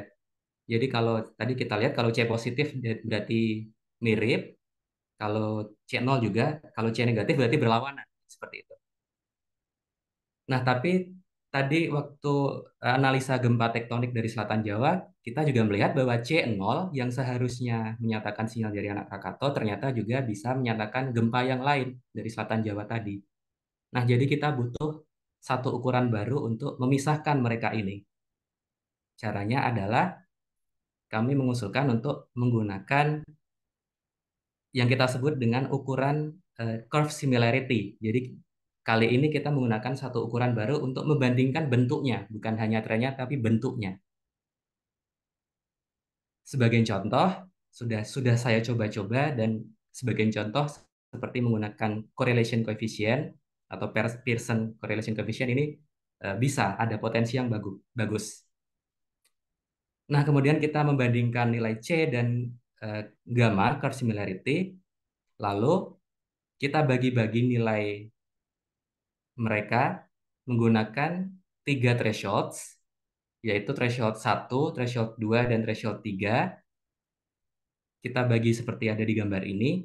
Jadi untuk nilai similarity yang kurang dari threshold 3, mereka menyatakan gempa selain dari anak Krakatau. Jadi mungkin gempa tektonik. Untuk nilai C negatif berarti gempa dari luar anak Krakatau, dari luar jaringan seismik kita. Kalau C-nya mendekati 0 berarti mungkin ada gempa yang di dalam jaringan seismik tapi bukan di anak Krakatau. Kalau C-nya positif berarti P wave dari lokal dari gempa yang dekat anak Krakatau. Nah, untuk nilai threshold yang di atas, threshold 3 yang di atas, untuk nilai yang di atas threshold 3, kita bisa bagi lagi untuk C negatif, ini mungkin merepresentasikan seismic noise, atau bisa juga ada kontaminasi dari gempa jauh. Untuk C positif, mungkin masih ada hubungannya dengan P wave dari entah event seismik apa. Nah, yang kita inginkan adalah nilai C yang mendekati 0 dan nilai gamanya, similarity-nya di atas threshold yang ketiga. Jadi threshold 1 dan threshold 2 untuk membatasi nilai C dan threshold 3 untuk membatasi nilai similarity-nya, gamanya. Nah, ini usulan kami untuk otomatisasi metode ini. Baik, jadi ini yang terakhir. Jadi di studi ini kami mengeksplorasi ide alternatif untuk deteksi event-event yang unik. Jadi ini bukan kesimpulan paper, jadi kesimpulan diskusi kita saja. Nah, yang menjadi perhatian kita adalah studi ini menggunakan data yang sudah ada dari jaringan yang sudah ada. Di sini kami pakai jaringan seismik dan radar milik BMKG. Jadi menarik untuk dilihat dari data yang sudah ada ini ada kemungkinan apa lagi yang bisa kita eksplor, ada ide-ide baru apa lagi yang bisa kita eksplor. Kemudian yang kedua, harapannya setelah studi ini bisa kami bisa kita atau siapa saja bisa studi lebih lanjut, terutama untuk method generalization untuk aplikasi ke kasus lain, bisa ke gunung lain, lalu optimisasi dan otomatisasi. Dan perlu diketahui bahwa metode ini tidak harus dipakai dalam kasus gunung api, karena sebenarnya inti dari metodenya adalah sumbernya kita fixkan di satu titik, dan ini sebenarnya tidak harus gunung api. Kemudian yang ketiga, ini mungkin lebih ke mimpi kami setelah studi ini. Jadi apakah mungkin metode ini bisa diimplementasikan secara real time atau mungkin malah diikutkan untuk early warning. Dan karena paper kami juga sudah publishnya open access, tersedia untuk semuanya. Jadi semua orang silakan untuk mencoba untuk bereksplorasi sendiri. Baik, jadi demikian presentasi dari saya. Terima kasih. Saya sepertinya sudah sangat berlebihan waktunya. Saya kembalikan langsung saja ke Bapak Dimas. Terima kasih perhatiannya. Baik, terima kasih buat Bapak Theodorus Permana, PhD, yang sudah memberikan presentasi yang sangat menarik ya, sangat menarik, sangat detail mengenai bagaimana melakukan seismic detection untuk kejadian flank collapse ini. Kalau dari tadi yang saya tangkap dari presentasi beliau adalah bagaimana beliau mengusulkan metode yang tadi yang disebut fixed source time frequency scanning ya. Jadi semacam amplitude enhancement gitu ya Pak. Jadi bagaimana kita mengenhance amplitude itu tadi dengan dua parameter. Ada function dengan C function. Kemudian sebelumnya mempertimbangkan atenuasinya dan koreksi terkait side amplification dan radiation pattern-nya. Jadi sangat menarik. Memang sekarang saat ini BMKG belum memiliki early warning, terutama dari sisi seismic detection-nya untuk kejadian longsor seperti ini, Pak. Untuk flank collapse dari gunung api di bawah laut atau longsor. Karena di beberapa negara sudah ada real time monitoringnya, misalnya di Jepang, di Taiwan saya tahu mereka bahkan sudah punya real time monitoring untuk landslide. Tapi di Indonesia sendiri kita belum punya terkait seismic detection-nya ya, di sini. Dan di sini saya juga senang telah hadir beberapa senior kita. Ada tadi saya lihat Pak Januar Arifin selaku Subkoordinator Manajemen Operasi Tsunami ya Pak. Mohon izin Pak Januar yang juga concern mengenai bagaimana kita mendeteksi kejadian longsor atau flank collapse seperti ini ke depannya.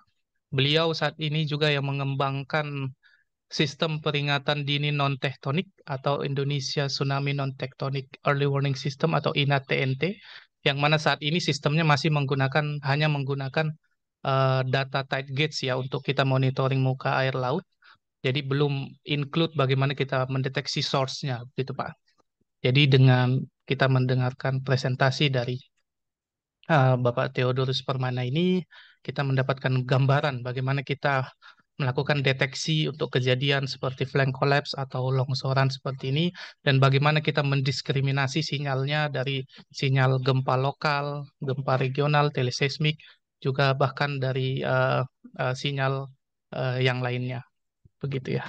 Dan tadi juga ada beberapa eh, eh, beberapa masukan yang diberikan oleh Pak Theodorus Permana, terutama tadi beberapa perbedaan ya observasi, contohnya tadi sinyal T3 tadi di paper Pertu itu, kalau di paper Pertu dikatakan itu sinyal tsunami, tapi di riset ini itu em, disimpulkan merupakan sinyal teleseismik dari gempa Vanuatu ya. Juga di paper Walter et al. Disebutkan ada prekursor sebelum terjadinya flank collapse itu, tetapi di paper ini cenderung disimpulkan itu adalah S-waves ya dari gelombang teleseismik. Saya sendiri juga banyak melakukan penelitian untuk sinyal Gunung Krakatau ini. Saya itu yang co-author di papernya Y et al. Itu Pak, yang Ah iya, di di ya di saya paper juga Y baru et ingat al. itu. Iya, betul. Juga dengan Pak Haikal Haridi dari Unsia juga kami beberapa kali diskusi juga. Terutama kami menghitung bagaimana menghitung energi yang dihasilkan dari longsor atau flank collapse itu dari data seismik. Dan ini semakin melengkapi dari papernya Pak Theodorus Permana ini. Terima kasih sekali, kami sangat mengapresiasi. Juga tadi saya lihat ada Pak Mahmud Yusuf. Selamat siang, Bapak. Oh, Pak Januar Arifin mengatakan, eh, oh ya terima kasih, mungkin sedang dalam perjalanan ya, jadi belum bisa komen. Kemudian Pak Mahmud Yusuf, selamat siang Pak. Mohon izin nih. Selamat siang, Bang Dimas. Ya, Ya, mohon saya izin Bapak. menyimak, Bang Dimas. Ya, Ya, terima kasih. siap, mohon izin Pak. Ya. Baik, mungkin selanjutnya semakin menarik kita akan masuk ke sesi tanya jawab. Ya, saya sendiri banyak hal yang mau saya diskusikan, tetapi mungkin saya berikan ruang kepada audiens terlebih dahulu ya. Tadi saya lihat ada beberapa yang menyebut ingin bertanya. Tadi ada Egidio Ridwan. Egidio Ridwan. Ya Pak, Ya, silakan. baik Pak. Mohon izin Pak, mohon izin memperkenalkan diri. Nama saya Gideon Ridwan. Saya dari Taruna Geofisika semester 3. Izin bertanya Pak, saya itu masih masih kurang paham terkait eh, kita itu menetapkan ada 4 gempa kan Pak. Waktu sebelumnya itu untuk disangkut pautkan dengan kejadian flank collapse itu Pak. Nah itu saya masih kurang paham bagaimana cara kita bisa mengkorelasikan dari 4 sampel gempa itu ke dalam flank collapse itu, Pak. Baik, Pak. Terima kasih, Pak.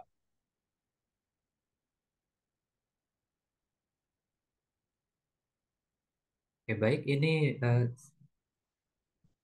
langsung saya jawab atau bagaimana? Boleh Pak, langsung Pak. Oke, iya, terima kasih pertanyaannya. Jadi tadi saya juga menggunakan data dari 4 gempa ini. Nah, 4 gempa ini tidak ada hubungannya dengan kejadian di anak Krakatau. Jadi memang kita memilih 4 gempa independen ya. Jadi memang tidak ada hubungannya. Nah, yang kita lakukan di sini adalah kita mengembangkan metode baru. Namun sebelum metode ini bisa dipakai di anak Krakatau, kita harus uji coba dulu dengan sinyal gempa yang kita sudah paham parameternya. Nah, untuk keperluan ini yang kita pakai adalah 4 gempa ini. Jadi kita tahu mekanismenya, kita tahu hiposenternya, kita punya rekaman seismiknya. Jadi kita sudah lengkaplah informasi kita mengenai 4 gempa ini. Nah, kemudian metode kita terapkan di gempa ini. Jadi hasilnya adalah nilai B dan C yang menyatakan karakteristik untuk gempa tektonik yang tidak berasal dari anak Krakatau.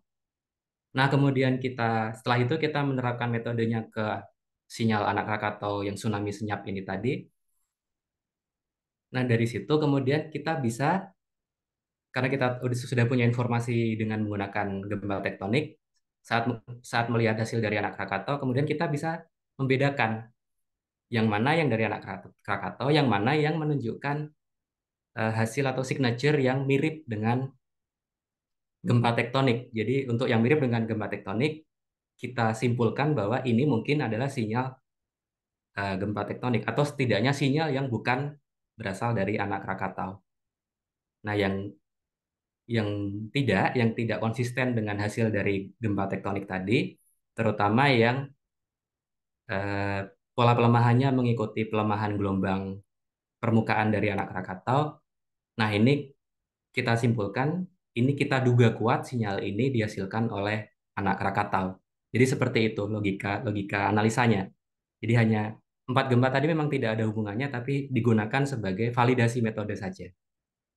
Ya, begitu, Mas. Siapa tadi? Ya, terima kasih. Selanjutnya adalah dari Aji Syaifullah. Dipersilakan. Siapa? Izin Pak, izin memperkenalkan diri. Nama Aziz Saifullah Yusuf, kelas saya dari semester 3 kelas Geofisika 3A. Eh, Materinya cukup bagus, Pak. Tapi saya masih penasaran tadi yang bagian B function sama C function tuh bedanya apa ya, Pak? Saya tadi eh, agak terlewat di bagian situ, Pak. Terima kasih, Pak. Oke, baik. Saya share screen lagi slide yang tadi ya.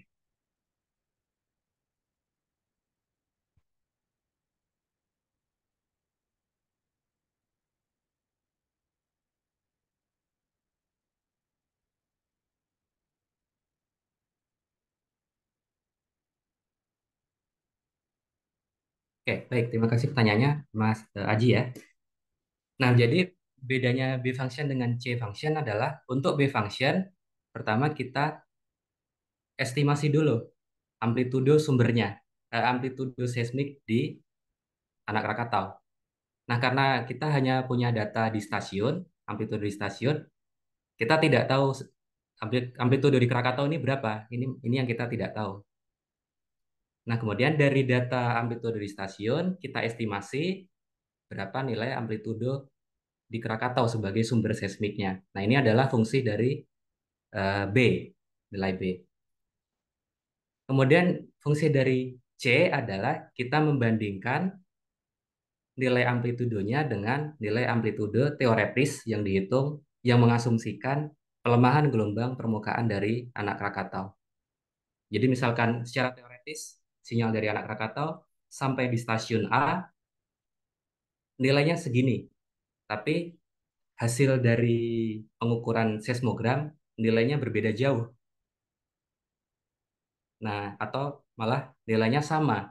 Nah, ini adalah fungsi dari C. Jadi kita mengukur perbedaan itu tadi di setiap stasiun, kemudian dirangkum. Kalau di sini di rumusnya di sigma ya, berarti di jumlah, kemudian dibagi, yaitu dinormalisasi nilai teoretisnya. Tapi intinya itu hanya membandingkan perbedaan nilai amplitudo dari seismogram dan nilai teoretisnya, kemudian dirangkum menjadi satu angka, yaitu C ini. Nah, perbedaannya seperti itu, Mas Aji. Terima kasih, Pak. Baik, Sama-sama. terima kasih. Selanjutnya dari Fahrur Surya Amanah. Dipersilakan, Mas Fahrur.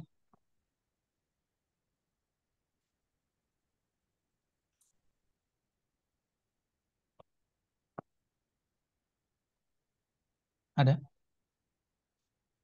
Mungkin kita, kalau nggak ada, kita skip dulu mungkin tadi. Kemudian dari Muhammad Lutfi Asmi, Muhammad Lutfi Asmi.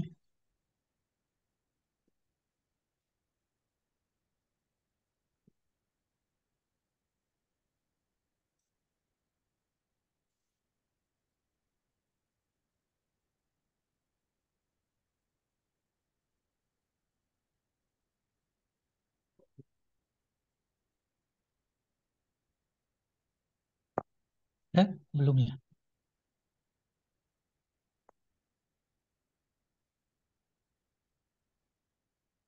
Oke, mungkin sambil menunggu saya ada pertanyaan Pak, terutama terkait kalau kita mengimplementasikan metode deteksi ini untuk monitoring secara real time gitu ya. Yang pertama, eh, kan tadi kita menghitung amplitude enhancement itu dengan parameter B function dan C function itu dengan sebelumnya kita menentukan di mana sebenarnya sumbernya, yang kalau dalam hal ini kita melihat bagaimana pola atenuasinya dari anak Krakatau. Nah, kalau misalnya untuk secara real time monitoring gitu kan kita misalnya belum tahu sumbernya, source-nya dari bagaimana, itu bagaimana nanti kira-kira implementasinya. Lalu yang kedua adalah dari eh, gambar-gambar ini kan kita lihat bahwa memang pada tahun 2018 yang lalu itu kan memang kondisi jumlah stasiun seismik BMKG kan masih cenderung sedikit ya, terutama yang stasiun broadbandnya. Nah, kira-kira ya, kalau misalnya untuk implementasi metode detection seperti ini untuk real time, sebenarnya yang idealnya pada jarak lokal itu kita butuh berapa stasiun seismik begitu untuk eh, secara akurat kita bisa mendeteksi kejadian seperti longsor dan plank collapse itu. Mohon izin Pak, itu mungkin pertanyaannya. Baik, baik, terima kasih pertanyaannya. Untuk pertanyaan yang pertama tadi, apa yang terjadi kalau kita tidak tahu sumbernya ya? Nah, ini sebenarnya adalah pertanyaan dari salah satu peer reviewer di paper ini. Jadi mereka mempertanyakan, mereka bahkan sempat hampir menolak paper ini eh, karena memang kenyataannya kita tidak tahu sumbernya di mana. Biasanya seperti itu.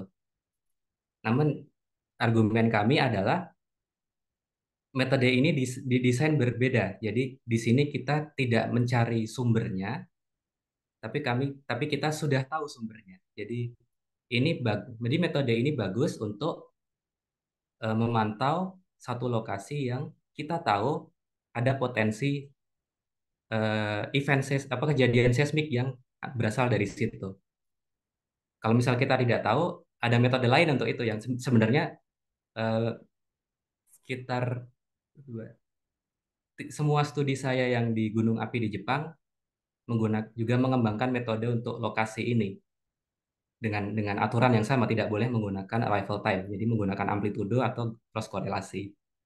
Jadi ya memang metode yang kami usulkan ini agak unik karena kalau tidak tahu sumber aslinya, ya ya kita harus pakai metode lokasi yang lain. Di sini eh, kita asumsikan bahwa sumbernya ada di situ, kita sudah tahu. Jadi kita hanya melihat ada ada sinyal seismik tidak yang datang dari situ. Jadi bukan mencari sumber. Itu yang pertama. Nah, yang kedua mengenai eh, syarat syarat-syarat stasiun-stasiun seperti apa yang eh, optimal untuk metode ini juga salah satu jadi salah satu pertanyaan dari reviewer. Eh,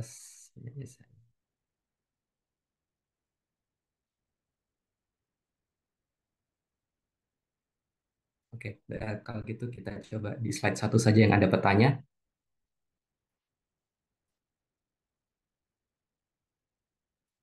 Oke, jadi kalau jumlah stasiun, sebentar, kita mulai dari stasiun yang sudah ada.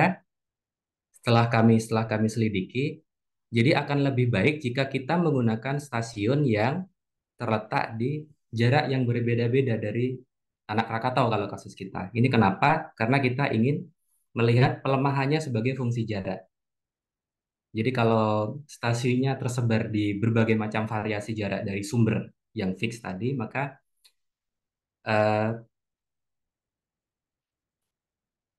maka pola pelemahan amplitudo ini sesuai jarak akan lebih detail. Jadi akan lebih akurat. Itu satu syarat. Syarat yang kedua adalah akan lebih baik jika kita menggunakan stasiun yang eh, tersebar di berbagai arah atau mengelilingi dari sumbernya, atau mungkin kita bisa sebut istilahnya azimutal coverage yang baik. Nah, untuk kasus anak Krakatau, stasiun yang kita punya tersebar di Sumatera dan Jawa, ya kira-kira dari barat utara tercover, dari timur tenggara tercover, dan dari studi ini kita buktikan ini sudah cukup. Walaupun idealnya ada juga stasiun yang mungkin dari arah timur laut atau dari arah barat daya. Kalau ada semakin bagus, tapi kalaupun tidak, ya harus kita eksperimen dulu, harus kita uji coba dulu. Jadi stasiun yang kita punya mencukupi tidak untuk hasil yang memuaskan. Itu. Kemudian ada satu faktor lagi.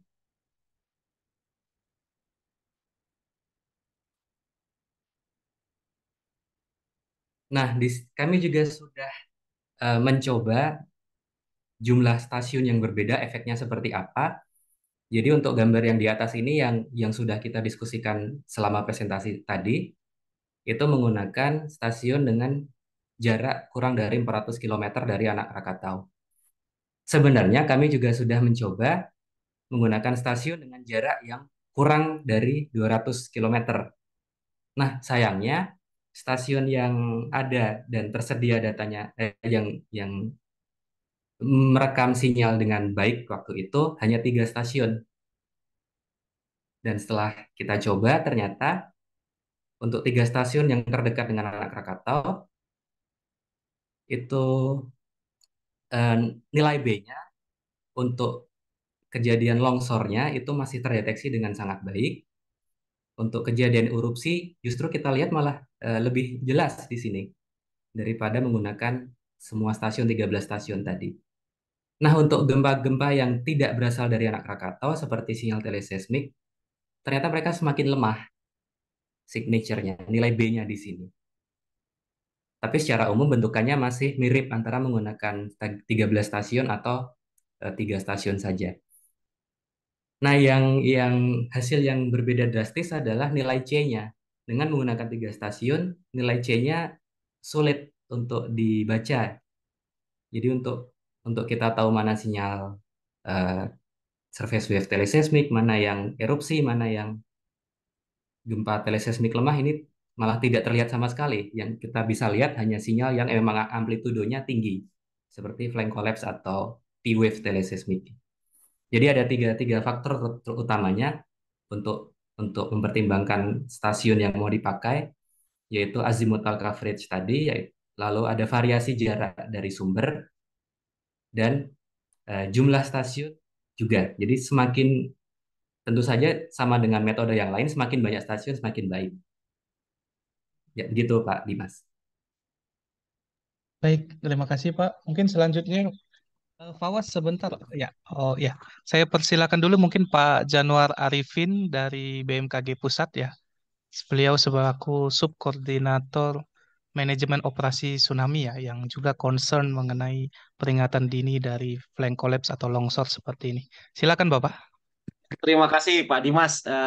Selamat siang Pak Theodorus ya. Ya, salam kenal, Pak. Ya, senang sekali ini benar-benar banyak memberikan insight ya buat saya. Kebetulan saya juga mengambil tema yang kurang lebih sama.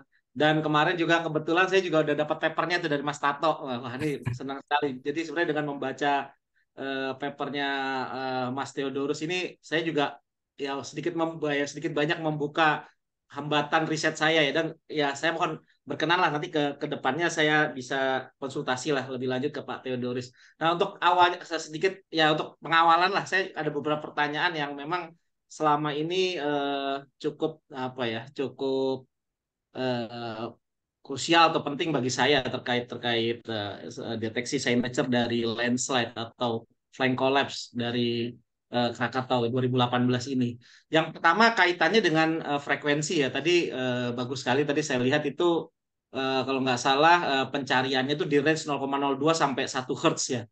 Dan Betul. sebenarnya ini dari frekuensi dari kejadian flank collapse atau landslide ini apakah dia sifatnya unik dari waktu ke waktu, dari event ke event? Karena setahu saya kan frekuensi itu kan erat kaitannya bagaimana cara dari slide, dari proses sliding ya. Itu yang saya tahu. Dan apakah itu bisa digeneralisir untuk ke depannya gitu. Dan kira-kira ada di band berapa gitu. Jadi memudahkan kita nanti untuk bermain di filternya. Dan tentunya ya kita tahu ya ini sedikit melebar ya. Kalau ini kan barangnya kelihatan di permukaan subaerial. Nah, bagaimana dengan kalau kita mau extend seperti tadi potensi yang disampaikan Mas Theodorus tadi, misal kita ingin mendeteksi submarine landslide, ya memang challenge-nya adalah kita belum tahu nih lokasinya di mana ini. Nah, ini mungkin Mas Theodorus juga bisa memberikan insight karena ini juga salah satu PR kita sebagaimana kejadian di Palu 2018. Dan yang berikutnya saya berikutnya memang yang menjadi hambatan saya terutama adalah sinyal-sinyal longsor ini jarang kita temui yang benar-benar clear murni longsor gitu kan, masih bercampur tadi ya dengan kalau yang di Krakatau ini agak ini paling bagus lah, tapi memang bercampur dengan aktivitas erupsinya. Dan juga di belakangnya tadi ada gempa teleseismik. Nah, bagaimana dengan case-case longsor yang memang eh, justru malah kebanyakan terjadi itu diawali oleh gempa bumi tektonik gitu, jadi mesti bercampur dan ini sangat sulit untuk memisahkannya gitu. Dan yang yang terakhir tadi ada bagus juga, memang nanti bagian kita sudah dapat karakterisasi dari band frekuensi tersebut, kita bisa apply untuk picker misalnya STLTA. Cuma memang challenge-nya adalah eh, ya kita tahu longsor itu kalau kita kita lihat dari pola anatomi atau dari envelope-nya itu sangat berbeda dengan karakter gempa tektonik ya, PS jelas itu ya. Nah, ini tentunya ini menjadi challenge sendiri ketika kita bermain di picker gitu, apalagi nanti band frekuensinya yang di situ agak-agak lebar gitu. Nah, itu sih mohon insight-nya. Ya, makasih banyak Mas Theodorus, mohon bimbingannya. Terima kasih. Terima kasih banyak Pak Januar. Silakan Pak, bisa langsung dijawab Bapak. Baik, satu-satu ya dari awal. Untuk frekuensi band, memang kalau untuk kejadian gelombang permukaan, kalau kita kita bandingkan dengan frekuensi band umum yang terjadi untuk gempa tektonik, sepertinya cukup tidak terlalu unik ya Pak, karena ya memang gelombang permukaan umumnya terjadi di frekuensi ini antara 0,2 sampai 1 Hz. Tapi memang tentu saja setiap event itu unik, pasti ada perbedaan untuk setiap event, mungkin dipengaruhi oleh mekanismenya atau segala macamnya. Nah, ini yang jadi tantangan untuk generalisasi metodenya, terutama seperti longsor misal submarine tadi, gitu. Karena pasti berbeda karakteristiknya. Nah, yang termasuk yang kami usulkan di paper ini adalah kalau tidak ada barangnya, tidak ada kejadian aslinya, kita bisa menggunakan data seismik simulasi. Jadi mungkin dengan parameter longsor tertentu. Jadi seperti misalkan kalau di tsunami kita punya parameter longsor, kita hitung initial water head-nya, kemudian kita rambatkan untuk dapat data simulasi sintetik. Nah, idenya adalah bagaimana kalau kita melakukan yang sama untuk seismik. Jadi kita buat rekaman seismogram sintetik, kemudian dari situ kita hitung parameter untuk deteksi metode ini. Nah, jadi dengan skenario ini yang kita lakukan adalah kita harus membuat banyak banyak model ya, mungkin banyak model longsor dan lain-lain. Kemudian dari setiap model longsor ini dihitung parameternya masing-masing. Nah, nanti waktu mengimplementasikan metode ini antara kita memilih salah satu atau kita lakukan secara bersamaan untuk beberapa parameter. Nah, ini salah satu PR ke depannya jika ingin diteruskan. Kemudian untuk landslide Palu, eh, saya belum terlalu paham mekanismenya seperti apa, tapi sepertinya ini masih event, bisa dibilang ini event surface. Jadi gelombang permukaan masih sangat dominan di sini. Jadi dengan asumsi yang sama seperti kasus anak Krakatau, saya kira masih masih bisa tertangkap untuk event di Palu untuk submarine landslide yang di Palu ini. Itu lalu untuk sinyal, betul bahwa sinyal di anak Krakatau ini sangat jelas, jadi hanya longsor itu saja, walaupun di frekuensi yang lain eh, menyatakan erupsi. Nah, ini mungkin jadi tantangan kita kalau sinyalnya bercampur antara sinyal tektonik dan sinyal landslide, maka memang akan susah. Kecuali jika mereka bisa dipisahkan di frekuensi. Jadi misalkan untuk event di anak Krakatau ini eh, proses longsornya itu sinyalnya ada di 3,5 Hz, 0,35 Hz ke bawah, tapi untuk sinyal erupsinya di frekuensi yang lebih tinggi. Nah, kalau untuk itu tidak apa, kita bisa membedakan keduanya. Yang jadi masalah adalah kalau terjadi di time yang sama. Nah, ini yang sulit. Ini yang masih belum bisa kita pecahkan. Seperti itu. Kemudian untuk yang eh, penerapan ini ya, bisa untuk digunakan untuk picking juga. Nah, kalau event seismiknya itu impulsif atau mulainya itu dadakan, sangat jelas, itu tentu bisa digunakan seperti STA LTA, sangat mudah pickingnya. Nah, yang sulit memang untuk sinyal-sinyal yang onsetnya atau mulainya itu tidak mendadak, jadi ada kenaikan amplitudo gradual. Nah, ini juga yang jadi concern kami untuk di paper-paper saya berikutnya, karena kebanyakan event di gunung api itu seperti ini. Jadi konsepnya gradual, tidak dadakan. Satu-satunya gempa vulkanik yang mirip dengan gempa tektonik, yang konsepnya dadakan itu adalah gempa vulkanotektonik dan mekanismenya sama dengan tektonik. Jadi karena sesar, karena faulting, tapi dalam skala yang lebih kecil karena terjadi di dalam tubuh gunung api. Nah, untuk event-event yang eh, gradual, perubahan amplitudonya, yang bisa kita lakukan, contohnya yang seperti yang sudah kami lakukan di studi sebelumnya adalah mendeteksi puncaknya. Jadi pasti ada karakteristik tersendiri perubahan puncaknya itu yang kita baca, atau bisa juga setiap puncak kita pick dulu, kemudian baru nanti kita kita pastikan ini benar benar event yang kita cari atau tidak. Tapi ini juga masih harus eksplorasi lagi karena sekali lagi tadi setiap setiap eh, gunung atau setiap lokasi aktivitas seismiknya bisa unik, bisa berbeda karakteristiknya. Jadi masih sangat open buat eksplorasi metode-metode ini. Begitu Pak Januar. Baik, terima kasih Pak Janwar. Mohon izin Pak Theodorus, terima kasih. Mungkin terakhir pertanyaan singkat saja dari Taruna Fawas, dipersilakan. Izin Pak, izin bertanya terkait bagaimana membedakan sinyal seismik jika ada kejadian seismik yang terjadinya itu bersamaan, Pak. Membedakan sinyal yang disebabkan oleh longsorannya dan kejadian seismiknya itu, Pak. Siap, terima kasih, Pak. Oke, baik. Ini mungkin sedikit menyambung dari pertanyaan Pak Januar ya. Jadi sekali lagi kalau ada dua kejadian seismik terjadi di waktu bersamaan, itu memang kita tidak bisa membedakan.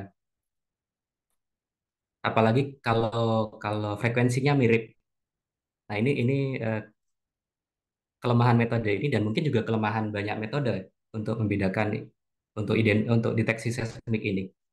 Nah, sekali lagi, kecuali ada event yang berbeda, ada kejadian seismik yang berbeda, kemudian frekuensinya berbeda. Jadi misal ada gempa dengan frekuensi tinggi terjadi bersamaan dengan frekuensi rendah, eh, itu mungkin bisa dibedakan dengan secara sederhananya seperti bandpass filter atau dengan metode ini kita lihat perubahan di frekuensinya akan terlihat itu bisa bisa kita deteksi dengan terpisah. Nah, em, dari Mas Taruna tadi eh, untuk kasus ini longsoran yang kita selidiki adalah longsoran yang menyebabkan gelombang seismik. Jadi eh, yang yang kita punya adalah data seismik yang disebabkan longsoran. Jadi kita asumsikan bahwa sinyal longsoran ini disebabkan oleh pergerakan tanah gunung gunung anak Krakatau itu tadi. Jadi mungkin maaf saya kurang paham maksudnya membedakan antara longsoran dan sinyal seismiknya. Ya, begitu demikian Mas Taruna. Baik. Terima kasih buat pertanyaan dan jawaban dari Pak Theodorus. Mungkin kalau kita akan berlanjut tentu banyak sekali pertanyaan ya, ya, dan diskusi begitu ya. Tapi waktu juga lah yang akan eh, mengharuskan kita untuk berhenti di sini. Tapi kami berharap ke depannya kepada Pak Theodorus mungkin kami bisa berkolaborasi, kita bisa bekerja sama, terutama misalnya untuk kasus gempa Palu itu ya Pak. Landslide Palu itu kan belum ada juga yang mencoba melihat bagaimana sebenarnya sinyal seismik yang dari landslide-nya yang mungkin men-trigger kejadian tsunami pada saat kejadian Palu 2018 yang lalu. Kita mungkin bisa berkolaborasi ke depannya seperti tadi yang disampaikan oleh Pak Januar Arifin. Baik, untuk menutup kegiatan ini, saya mengucapkan terima kasih dan apresiasi yang setinggi-tingginya kepada Bapak Theodorus Permana PhD. Ya, nanti saya akan follow up dengan kegiatan-kegiatan berikutnya. Kami berharap